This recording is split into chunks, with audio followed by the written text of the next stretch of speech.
Chicago people, they still protesting about the young black man that was gunned down. I support you. The only thing I'm saying, y'all need to start throwing something. Chicago, y'all too peaceful. Any other time, they kill a nigga quick up there.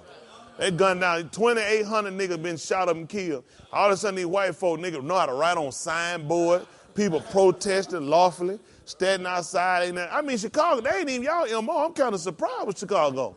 As soon as I heard Chicago, I said, oh, we just lost a city. Maybe a state. You know what I'm saying? I said, we back at 49.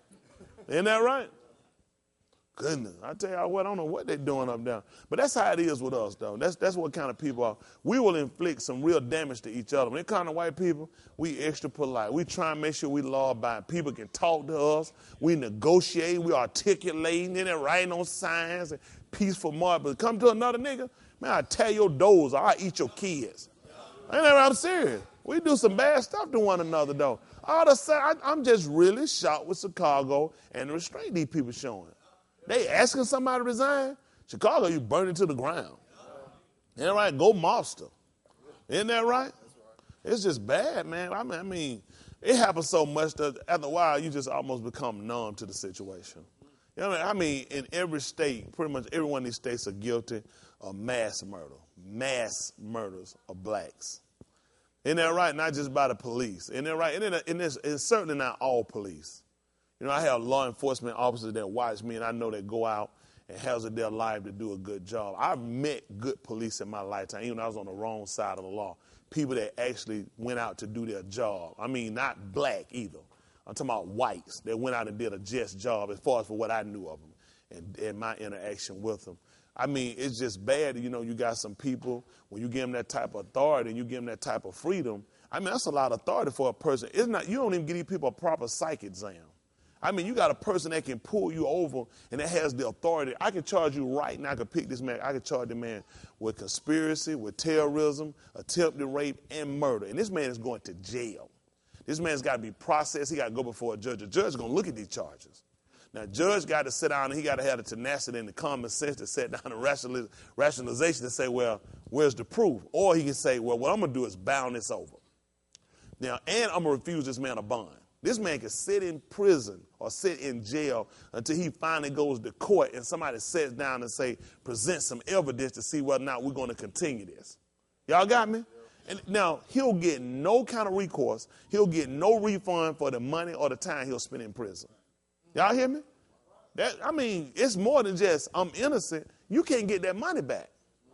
Somebody should be made to pay the money back. That way, you people, and then the officer that's involved that wrongfully incarcerated you should also, it should be some type of penalty. Y'all got me? I mean, I'm a preacher. I preach and teach. If I say here and I lay one of these sisters, a penalty. There should be a penalty if you say here and you lock these people up off of your own ideology. Or you just got a feeling. I got a hunch. You can't be locking me up off no hunch. You need some proof. Isn't that right? You need something to substantiate you even pulling me over. You just look funny. I seen you look at me. And that means your eyes work. But you're going to pull me over, and now I'm scared, and I'm start stuttering. What you stuttering for? You drunk? No, I'm stuttering because I'm thinking you might be about to kill me.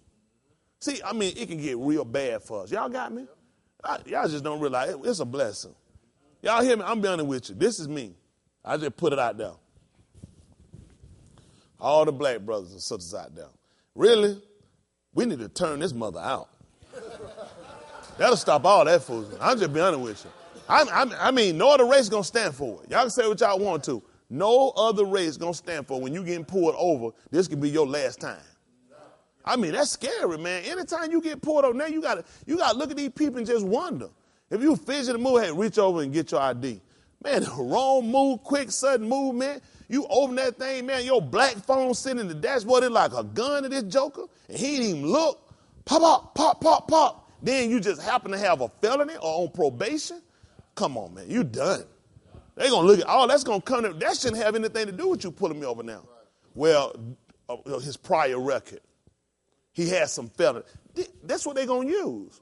If you take me to court from a case today, let's deal with what we're dealing with today. Don't deal with what, well, let's go back and look at his record back 15, 20. If I look at yours, I'm going to get back to your mama, your dad, and I get back. I ain't going to never end. You tell me to judge you off of the day, but yet when you judge me, you're going to judge me off my whole life. Y'all got me? Every criminal ain't been caught. A lot of times people feel like they're honest people because they had never been incarcerated. You just haven't been caught. You're a criminal. Ain't that right? A lot of them still operate. A lot of them operating inside the confines of the law. Y'all got me? But I'm just being honest with you. To get these people to really respect us, you got to pull some ISIS stuff on these people. Y'all can say what you want to. When we start retaliating back on these people, and these people see that we're not standing for our kids continue getting gunned down, being killed by these people, getting falsely imprisoned by these people, they didn't respect you. You know what the mob do to get fear? The mob kill people. If I walk up and you run your mouth, hey, man, shut your mouth, man, he in the mob. You say, oh. And the reason you do that is you realize, you said, the mob is known for killing people. See, you start letting these people realize who you are and realize you're not just fit to be wrongfully shooting nothing. If we got a gun shooting back, then you ain't got a choice. You got me? If I jump out the car trying to fight the police and the police doing their job, then you do your job. But you pull me over and you take upon yourself that you're going to be judge and jury. You're going to be convicted and condemned and executioner. That's too much power. That's too much power, especially when they come down to us. He ain't got to do it but one time with a white man. One time a white man law changed. Y'all see what happened up in California? South Carolina passed a law. A citizen, no gun permit. You have the right to bear arms, conceal. It ain't for you, nigga. Don't y'all nigga go try it. South Carolina, listen, they already done met. You can carry a gun in South Carolina, conceal. That means covered. You hear me? No gun permit. See, white people ain't like a Douglas County. They already done told all their citizens, get you a gun. They said, next time when the terrorists attack, you'll be ready. If it was some kind of way a preacher, a co-hunter, somebody could have just told me to buy a gun. See, I don't see these niggas go getting at these lawmakers. Well, all of a sudden, white folks say nobody kicking out there. Oh, that's it. We shall overcome. You keep overcoming. I tell you, I've been told y'all, you got a right to arm yourself, you arm yourself. Y'all hear me? You ain't looking for no problem. If anything break out, you just don't want to be the last one. That's all I'm talking about. Ain't that right? That's all I'm talking about. I just don't want to be the last one. Anything break out, pop. I ain't got time to be running, trying to dive all up under there, trying to find no encyclopedia Britannica to try to read. I need to be throwing something back over there trying to get you out the other side of the door. You know, crying, pinched up in a corner, wet my drawers and messed all them out. No, got time. Like Andre with all them suits. Man, trade them suits and get a gun. Isn't that right? Hey, man, please. Y'all go ahead and do how y'all want to do it. We don't want no problem. Why you carrying a gun? I can tell why the police carry a gun. Because he know he walk up to do his job. Somebody ain't going to want to respect their job. Well, I go out here to do my job, to go out here and work. Somebody ain't going to want to respect me either. It's going to be your interest to respect me. Y'all got it? They talking crazy. They ain't talking crazy. People getting gunned down all day out here, and the people that getting killed are people without guns. Go do your statistics how many people with guns getting killed. If people with no guns, they killing. You don't run up on nobody with no gun, that's crazy. This ain't the Wild Wild West, nigga. Your name ain't Jesse Jane. And there ain't no kid, so my first name ain't Billy. Billy, can I get a piece of pie? How you know my name Billy? They don't know nothing about that now. Y'all all right? I'm trying to tell y'all, man, y'all sit around and got these people. But that just show y'all again the programming. The programming is so strong. What if my kids get the gun and kill themselves? What if the police pull your kid over and kill him? Isn't that right? You ain't going to think about that, though, is you? You ain't going to get rid of police, though, are you? Y'all better start thinking. Everybody talking, what these kids do? What my daddy do? Get your kids, show them the gun, and you slap them down. Just like JJ, when JJ asked their daddy what to do when James bought that pistol. He said, Dad, what you want me to do if I ain't him? He said, sit in the corner and shake and let your knee knock out, get home. He like, okay, Dad, just ask him. Isn't that right? He knew what to do. Michael, the little nigga, touched the gun. Little bad Eddie Wayne nigga. James thought somebody got killed with his gun. Y'all remember that? Then they punked him out his gun. See, they didn't teach y'all, and you know what? I'm going to tell you what they did. They psychologically enhanced you and made you look and think the same thing.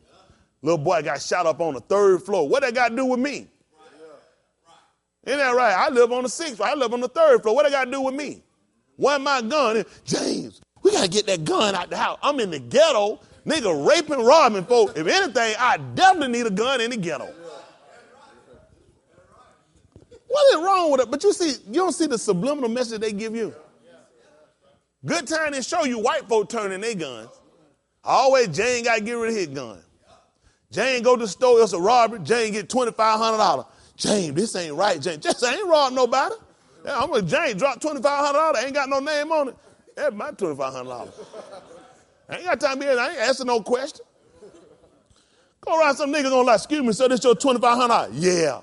And leave it alone. They gonna get in the wrong hand, you gonna do, let me get, I'm gonna do the right thing with it. Isn't that right? What an armored truck rolled down the street, dropped out bags of money. Nigga done turned it in. Hundreds of $1,000s. Man, I can't read either. I don't know where to sell on that bag. Let me tell you what I do. Take the money out of the bag and leave the bag there. You come say your bag back there on the ground. Y'all all right? Man, please, y'all be all right? Folks done stole it anyway. Steal it from us anyway, ain't it? Found no loose man. I seen a little white kid jump out of the car, $20 blowing the pot on, ran there and handed it to the bank lady. Mom and got my eyes and look at that nigga. Think they gonna pay for all the blacks his granddad done killed. $20 blowing the parking lot. I'm not finna turn that in no bank. That's my $20. They got more money than me. $20, it'll help me. It ain't gonna hurt them. How you know it they $20? All man just run up little Billy, just run up to the window and get a lady $20. She tell me, thank you. No, they help her put it in her pocket. She gonna count her draw ain't short. My 20. That business. You count your drawdown, you ain't short. Who 20 that is? Let me get you hold it one day, you see that white boy one day.